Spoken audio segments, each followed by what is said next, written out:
The news landed last week that the former interim lightweight champion Tony Ferguson will be making his return to the octagon next month. Those of you who have been calling for an elite test for the rising contender Charles Oliveira will no doubt be delighted to see him getting a crack at such an established name. This is a bout that would certainly be something of a title eliminator if it weren't for the existence of the UFC 257 headlining matchup between Dustin Poirier and Conor McGregor the following month.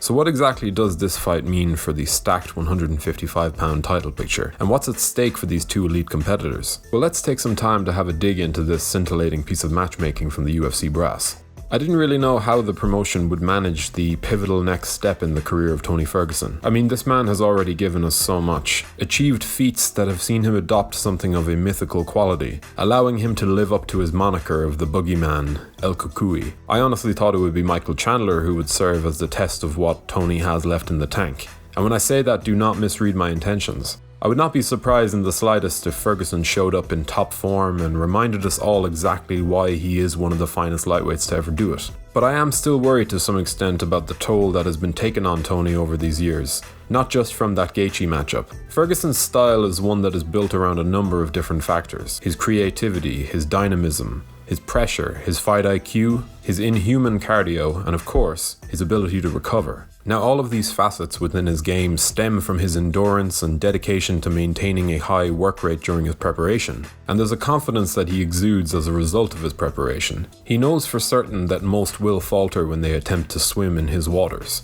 If I may call this video to a halt for a moment, to all of our regular viewers, you'll know the drill, but we're trying to really up our game here at MMA Dive in order to bring you even more content every week. So if you're really enjoying what we're doing so far, be sure to leave a comment and a like to let YouTube's algorithms know that we are fast becoming one of the best MMA channels on the platform. Obviously, if you haven't subscribed to the channel, make sure you do so to stay up to date with all of our latest uploads. Okay, back to the matter at hand. As some of you will know, recovery time is often linked to a given fighter's cardiovascular strength. This is why fighters like Nick and Nate Diaz can shrug off a gargantuan amount of damage and reset. At 36 years old, Ferguson really should start to show the signs of an onset of decline. But let's not forget what a freakish athlete he is.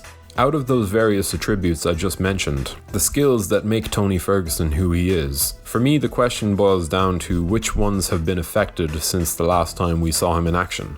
That was an all-time great beating he took from Justin Gaethje on that night. A sustained attack that contained within it several shots that would have ended the night of a lesser man. Now we know it took nearly 25 minutes for Justin to get the job done, but in being the heroic warrior that he was, Tony's own ability to hang in there may have hurt him in the long run. We don't know that for sure, but it's not the most outlandish thing to suggest given what we know about the game. There's an admittedly horrible analogy I've heard in the past about the strength of a fighter's chin. It's like opening a jam jar. The first time it might take quite a bit of effort, but the more you do it, the easier it flies off. It is a really sad way of putting a fighter's durability into perspective, but there is indeed a lot of truth to it. Tony didn't get knocked out by Justin Gaethje per se, but in absorbing that much punishment on the back of a career spent fighting the way he does, I think it's an understandable concern. But here is the flip side. The stories I've heard about Tony Ferguson's work ethic and cardio are absolutely mind-blowing. This guy is a freak of nature, but not one who is gifted with attributes that make him stand out. He's a workhorse, a man completely and utterly devoted to his craft. And while I can look at the beating Justin Gaethje put on him and assume that his durability might now be compromised, I can also look at that fight as proof of Ferguson being one of the most iron-chinned fighters to ever do it. So when I list those facets of Tony's game, his creativity, his dynamism, his pressure, his fight IQ, his inhuman cardio, and his ability to recover, what exactly could have changed since his last outing? Ferguson's game is not built around speed in the way that should cause a 36-year-old to be worried about decline. And while Gaethje figured out a route that was perfect on that night, Tony is an innovator. For me, if his ability to take a shot is not compromised, then I believe that there is every chance that we will be reminded in a huge way about his merits as a contender to the lightweight crown. And for a while, I too was guilty of counting this man out. That wasn't just a loss he sustained, it was an annihilation, a brutally effective game plan that saw Ferguson left with only his durability to save him. But as time has gone on, I've reminded myself of who this man is, of why he still might be the best lightweight on the planet.